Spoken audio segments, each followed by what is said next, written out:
two brothers, one prophecy, one destined for greatness, the other left in the shadows. But what happens when fate is not enough?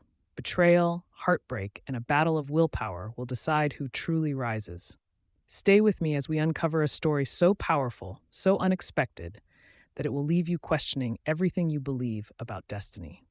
In the ancient village of Ndoli, a land surrounded by vast forests and fertile soil, tradition was sacred, and prophecies shaped destinies. It was in this village that two brothers, Obinna and Tobechukwu, were born.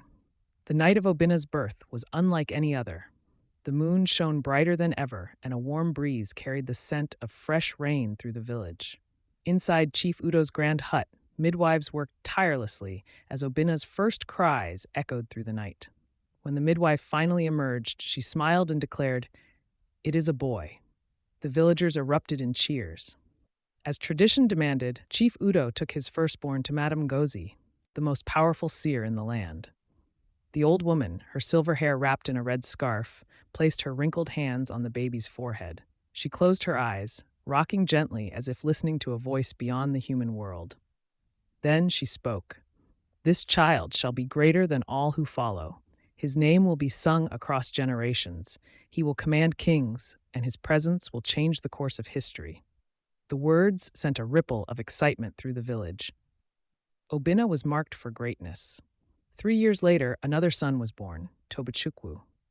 Unlike Obinna's birth, his arrival was simple. No signs in the sky, no grand prophecy, just another child born to the house of Udo. Tobechukwu, or Tobe as he was later called, grew up with no expectations placed upon him. While his brother was treated as a future leader, he was simply another boy in the household. But fate, as it often does, had its own plans. As the years passed, the gap between the brothers grew wider. Obinna was lavished with attention. His father provided him with the finest education, the best tutors, and a life of privilege. He was told again and again that he was destined for greatness, that the world would bow before him. Tobe, on the other hand, was treated like any ordinary child.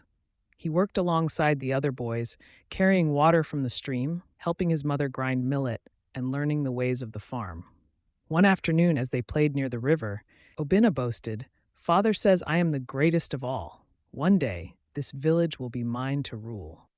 The other children clapped in admiration, but Tobe, watching his brother carefully, asked, "Then why don't you work as hard as the rest of us?" Obinna laughed, "Because I don't need to.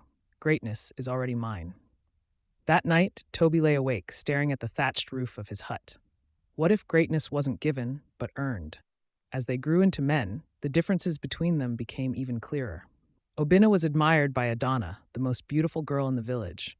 She adored his confidence, his charm, and the promise of a powerful future.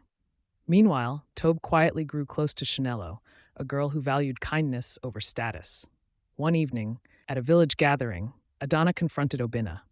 "You speak of greatness, but what have you done to earn it?" Obinna scoffed.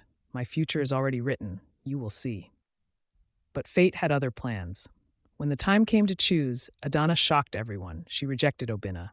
Instead, she chose Tobe. Even Shanello, who had once admired both brothers, knew where true strength lay. She too chose Tobe. Obinna was left with nothing but his pride, which now felt like a heavy burden. Then came the greatest test of all, a famine. The rivers dried up, the crops withered, and hunger swept through the village. This was the moment when true leadership would be revealed. Obinna, despite his prophecy, was lost. He had never learned to fend for himself, never developed the skills to lead in crisis. Tobe, however, had spent years building trade relationships with neighboring villages. He had prepared, stored food, and developed plans. While Obinna struggled, Tobe thrived. As the famine deepened, the elders gathered. Chief Udo, once so certain of Obinna's destiny, watched as the village turned to Tobe for guidance. The decision was clear. Tobe would lead the village. As the village recovered, Chief Udo called a meeting.